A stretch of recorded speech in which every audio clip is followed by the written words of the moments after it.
ಹಾಗಾದ್ರೆ ನಮ್ ಇನ್ಸ್ಟಿಟ್ಯೂಟ್ ಇಂದಾನು ಒಂದು ಒನ್ ಡೇ ಬಂದ್ರೆ ಇಲ್ಲಿ ಹೇಗಿರುತ್ತೆ? ಬರೋಣ, ಪಾರ್ಟಿ ಮಾಡೋಣ. ಹಾಗಾದ್ರೆ ವಿ ವಿಸ್ತಾರಾಗ ಒಂದು ಥ್ಯಾಂಕ್ಸ್ ಹೇಳೋಣವಾ? Thank you. ತುಂಬಾ ಚೆನ್ನಾಗಿ ಮೇಂಟೈನ್ ಮಾಡಿದ್ದಾರೆ ಅಂತಾನೆ ಹೇಳ್ಬೋದು ಗೈಸ್.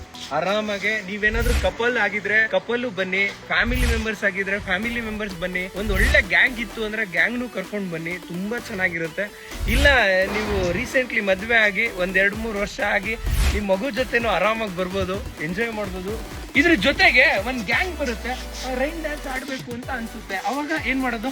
ರೈನ್ ಡ್ಯಾನ್ಸ್ ಆಡ್ಬೇಕು ಅಂತಂದ್ರೆ ಇಲ್ಲಿದೆ ಮತ್ತೆ ರೂಮ್ಸ್ ಗಳಾಗ್ತಾ ಇದೆ, ಮತ್ತೆ ಅಲ್ಲಿ ನೋಡಿ ಫುಟ್ಬಾಲ್ ಆಡ್ಬೇಕು ಅಂತ ಅನ್ಸುತ್ತೆ. ಅವಾಗ ಅಡ್ವೆಂಚರ್ ಗೇಮ್ ಆಡ್ಬೇಕು ಅನ್ಸುತ್ತೆ. ಎಲ್ಲಾ ತರ ಇದೆ ರೀ ಇಲ್ಲಿ. ಹೇಗ್ ಫೀಲ್ ಆಗ್ತಿದೆ? ನಾನು last batch student Priyanka. So ನಮಗೆ ಲಾಸ್ಟ್ ಬ್ಯಾಚಲ್ಲಿ ಬರ್ಡೇದು ಎಕ್ಸ್ಪೀರಿಯನ್ಸ್ ಮಾಡಿದ್ರು. ಸೊ ಈ ಸಲಿನೂ ಈ ಸ್ಟೂಡೆಂಟ್ಸ್ಗೂ ಮಿಸ್ ಆಗಬಾರ್ದು ಅಂತ ಅಂದ್ಬಿಟ್ಟು V.9 ಈವೆಂಟ್ಸ್ ಇಂಡಿಯಾ ಇನ್ಸ್ಟಿಟ್ಯೂಟ್ ಅವರು ಹಾಗೂ ನಮ್ಮ ಅರುಣ್ ಸರ್ ನಮ್ಗೆ ಈ ಆಪರ್ಚುನಿಟಿ ಕೊಟ್ಟಿದ್ದಾರೆ, ವೆಡ್ಡಿಂಗ್ ಈವೆಂಟ್ನ ಅಟೆಂಡ್ ಮಾಡಿ ಎಕ್ಸ್ಪೀರಿಯನ್ಸ್ ತಗೊಳ್ಳಿ ಅಂತ ಅಂದ್ಬಿಟ್ಟು. ಸೊ ಫಸ್ಟ್ ನಾನು ಅರುಣ್ ಸರ್ಗೆ ಥ್ಯಾಂಕ್ಸ್ ಹೇಳಕ್ಕೆ ಇಷ್ಟಪಡ್ತೀನಿ. ಇದಕ್ಕೆ ನೋಡಿ ಎಷ್ಟು ಬ್ಯೂಟಿಫುಲ್ ಆಗಿದೆ.